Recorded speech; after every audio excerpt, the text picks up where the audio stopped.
Welcome to Summoner's Rift.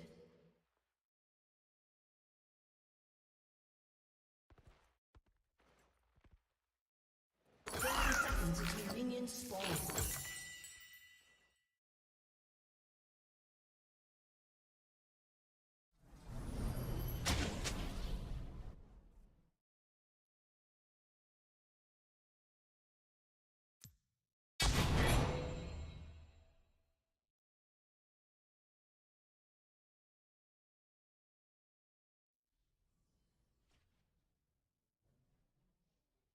Minions have spawned.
Yo.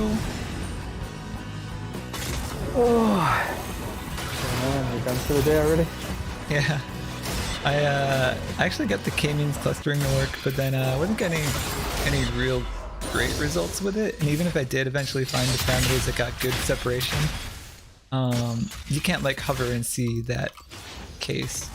So unless I can find a library with like interactive visualization like that, it's not really going to help do anything. It just shows the dots, but I don't know what those dots are, what test cases they are. Now I want to be able to zoom in and out and hover one and see which block of text that is so I can handle it right and like add it to my... That's the whole point. I'm like, seeing it's cool, but like, I don't know. I'm just kind of handling them on a case-by-case basis. Got through like... You know what it's good for? Stuff. Show and tell. Stand up. Oh yeah, I know. I can probably do that. Ooh, look at these dots. Pretty cool, huh? Exactly. Yeah. The iterative thing is like pretty good for that too, though. The what? The iterative thing? Oh, like the thing and you create out text and all that? Yeah.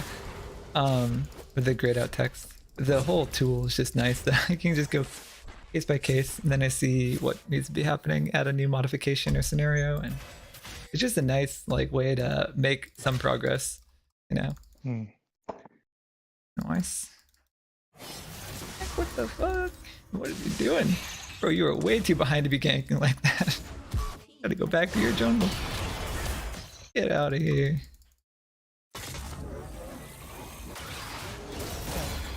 I'm just getting a headache from this reach and loss stuff.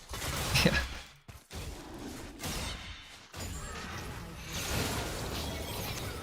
Darcy's like, it should run per match. And I'm like, oh, you think so, do you? Yeah, that sounds right to me. Not. Never is, never was.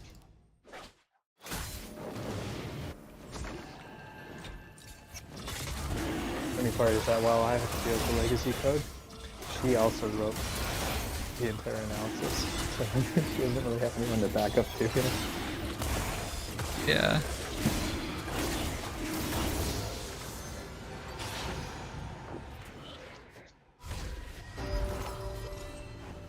Must be kind of extra frustrating.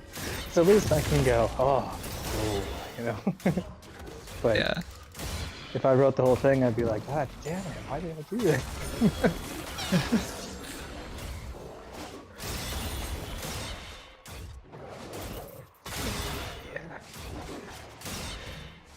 I don't know. It's cool. It's annoying because I wasted basically probably several hours worth by accidentally disabling that exclusion. It's a stupid mistake, right? But it's kind of a nice thing because we found out that it made the difference on 10 documents, and like 7 out of 10 were actually like, oh, we actually do want to match that. So, so it's like, holy shit, of these 30 exclusions. Now, granted, they probably overlap with other stuff, so, you know, let something through and then it got kicked by a different exclusion, probably. But still, anyways, figured out, okay, we're at a point where it doesn't make tons of changes, so we can reasonably reconfigure it without having a gigantic diff to scroll through, you know? Yeah. So that's nice.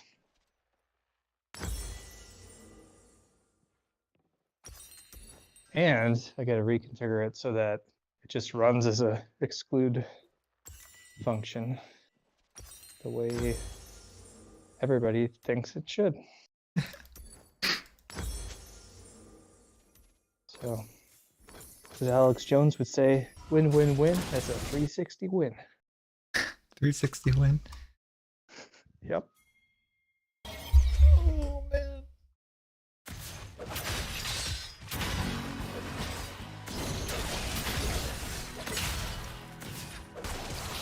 But so I guess it's overall a good thing. Semi waste of time, but mostly it's just freaking dull, you know. Yeah. Just spacing out like this is stupid. Be up with it. But whatever. At least we're iterating in a good direction, I suppose.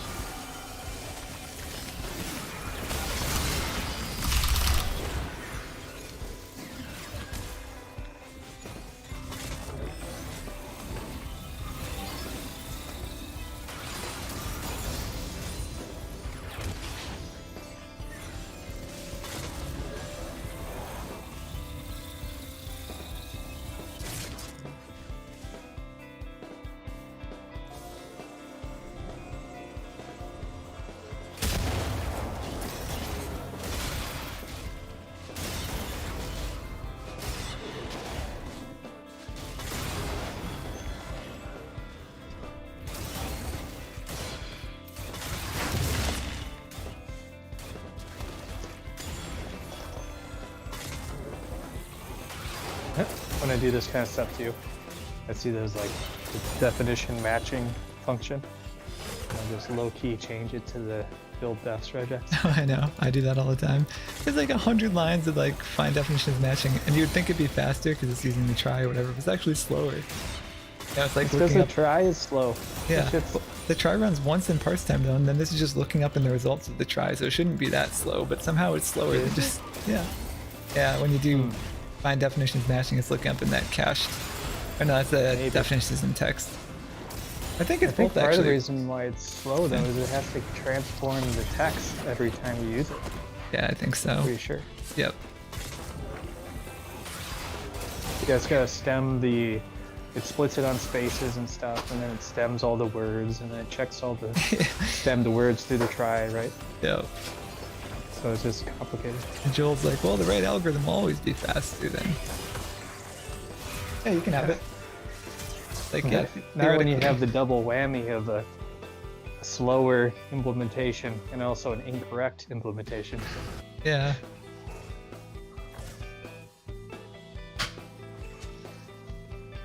Plus the thing is a huge, in my opinion, and I say opinion because I'm not 100% sure in all cases, but a huge part of the runtime of regex is compiling the pattern. So Yeah. if you run these patterns over and over again, and they're fresh in the cache, it's actually not it's not nearly as slow as when you have to compile a pattern and then match it. Yeah, exactly.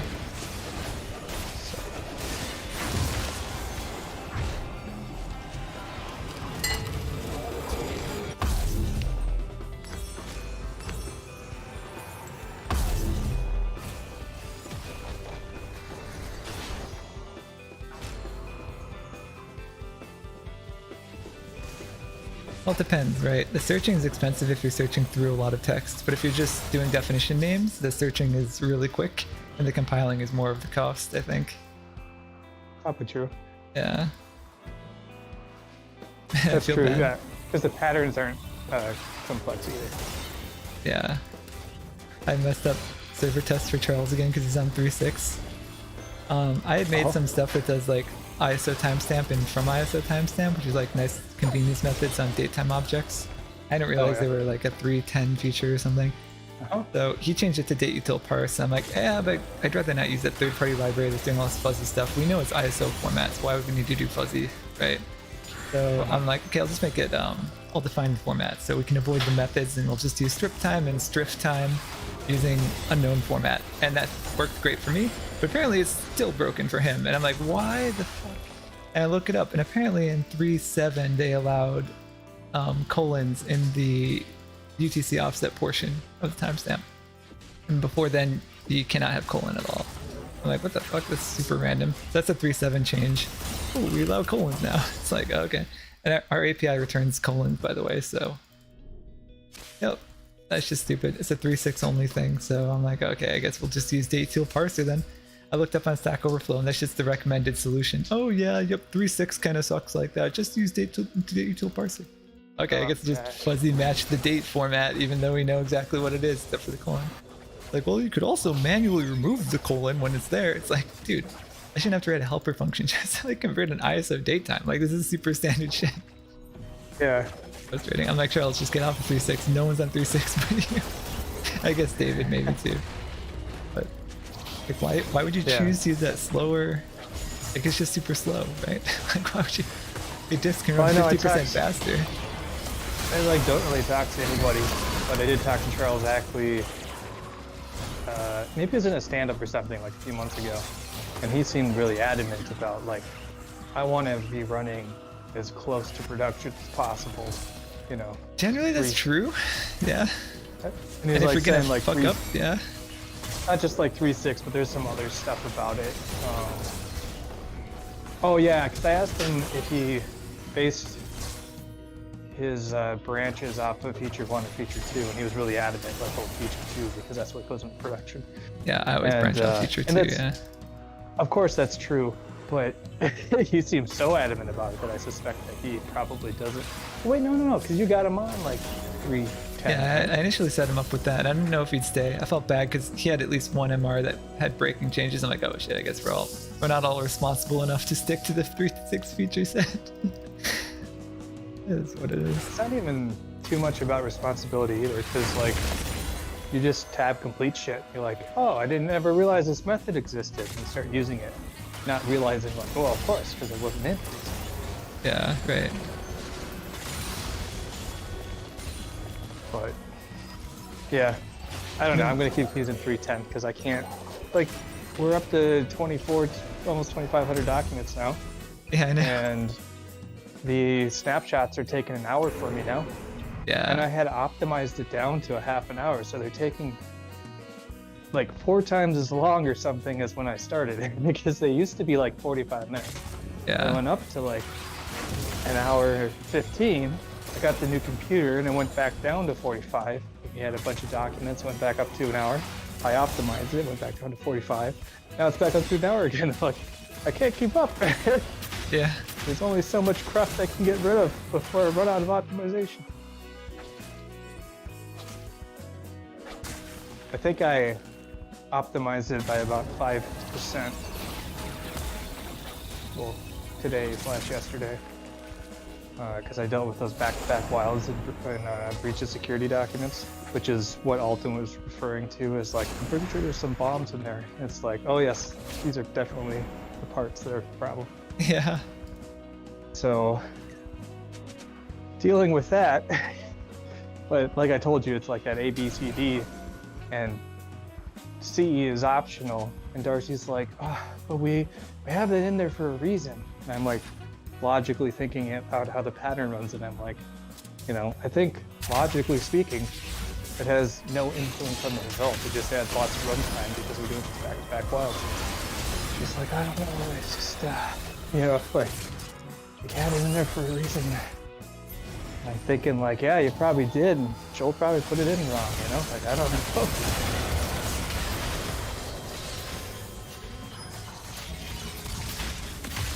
Actually, it was the opposite. It was a required part initially, and then apparently there were some cases that didn't have that context in it, so they made it optional. But by making it optional, it makes it lazy. By making it lazy, it's always going to prefer a shorter match.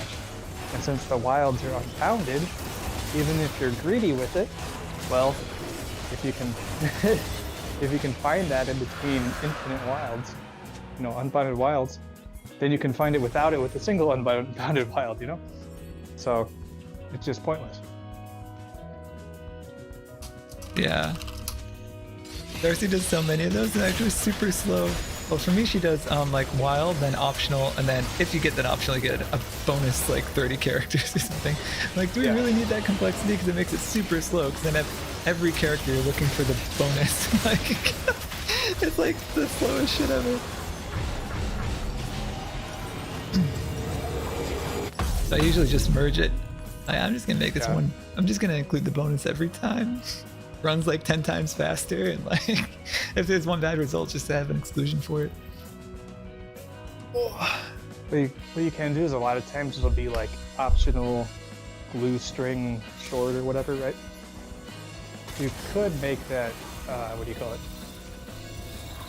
Atomic by using a look ahead and then, you know, extra magic.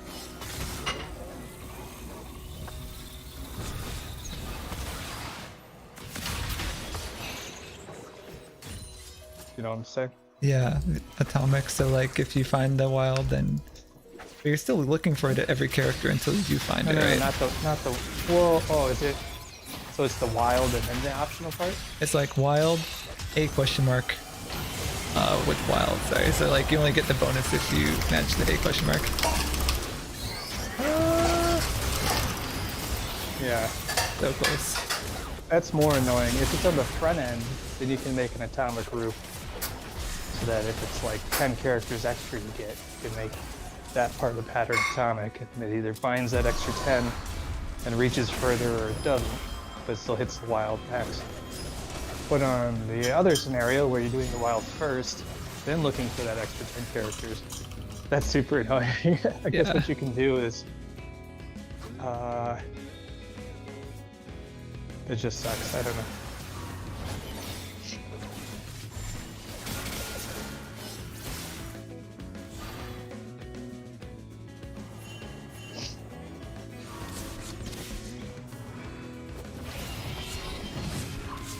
Like that.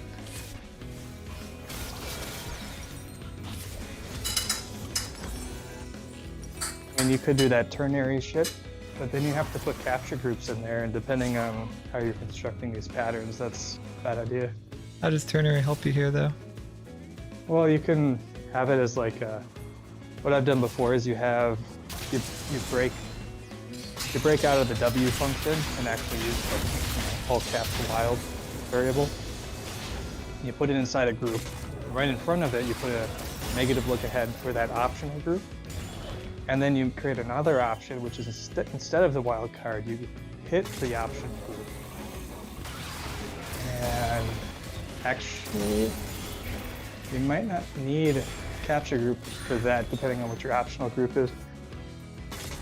So like, let's say if it's a the, so wild card, optional the, and then borrower tunnel 1. You could have put the wild card in a group. In front of it, put negative look ahead for the, and then after it as a, not really after it, but like parallel as a different option to just have the, and then you quantify that whole group with whatever the wild card is, 100 characters or something. And that's a little sus, because basically however many thes are in that, you're gonna get that many extra characters. But that's an option.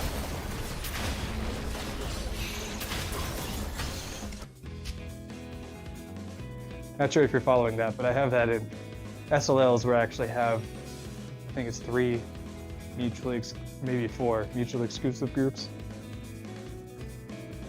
Yeah, I think it's technically 3.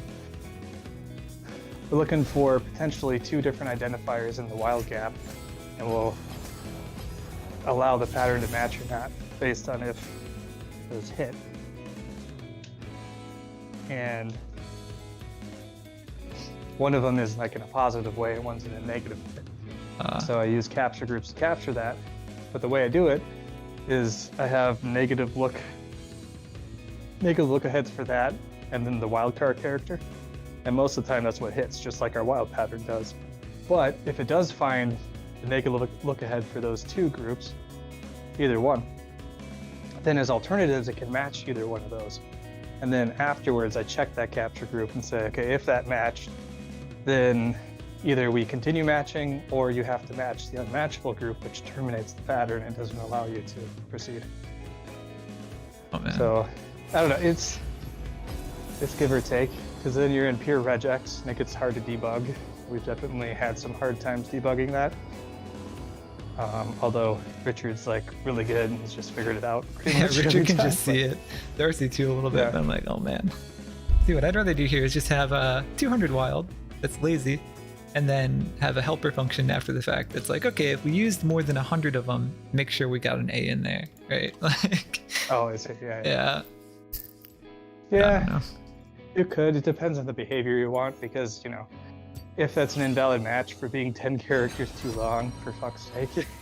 Yeah, that too. You know, maybe you want to search without overlaps on for a shorter match that starts in the middle of the gap or something. You know, it could screw you that way. True. It sucks because like regex's super cool. You can do a lot of powerful stuff with it. It's really hard to debug.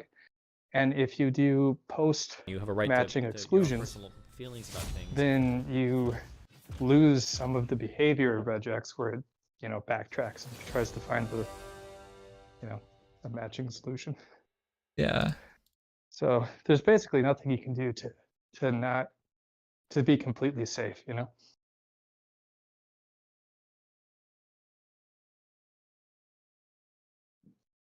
Nope.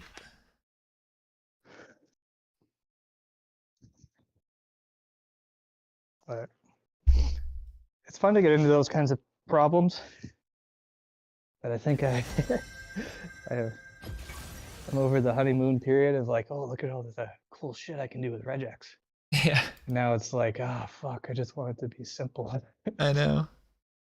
That's why I like, I don't know, helper functions. If you keep them small, it's like for the parties rework, I'm keeping every function like just super, super small. I have like one function to try to infer what delimiter there is between party names. I have another function that's like try to infer if the comma is like party name comma or an end of line comma. That's like a delimiter, right? It's ambiguous sometimes.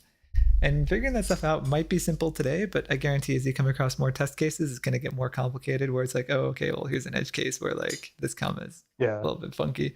That's why it's nice to just have a function for everything, and then you can just expand it as you need, and like really clear what the input is and what the output should be, right? So anyone coming back to it is like, okay, I know I can like update this and it's not going to break anything because it's returning like a Boolean. So Yeah.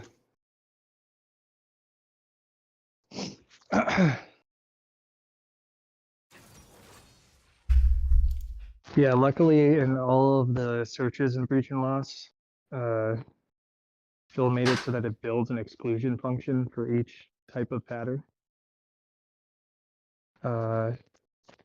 So I was like, for a second, I was like, oh, I don't want to update all the freaking searches to insert this new exclusion function. Like, it's easy enough, but it's just touching so much, you know?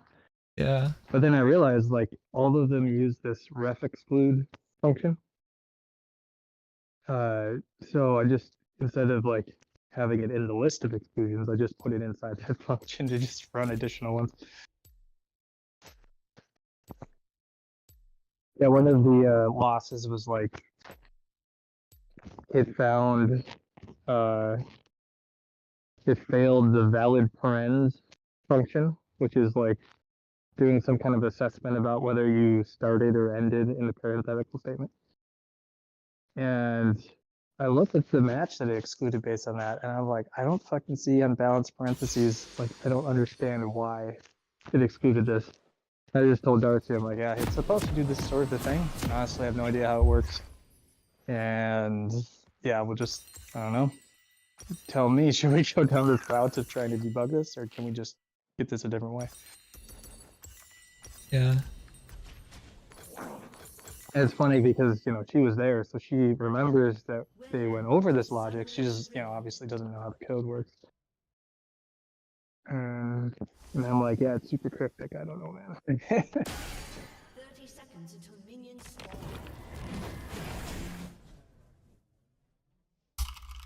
It's actually really similar to what you were saying about having the concise functions. Even though this one is concise in the sense that it like achieves one goal, it doesn't explain how or why. So you're kind of stuck with like, we either use it or we don't. And if I update it, I don't understand like the you know end goal that it was achieving in the first place. I don't understand how to change it to achieve that goal better. Yeah, exactly. That's the frustrating part. Like reading 99% of that existing code is that way, where it's like, well, huge block here. I don't really know what it's doing in total.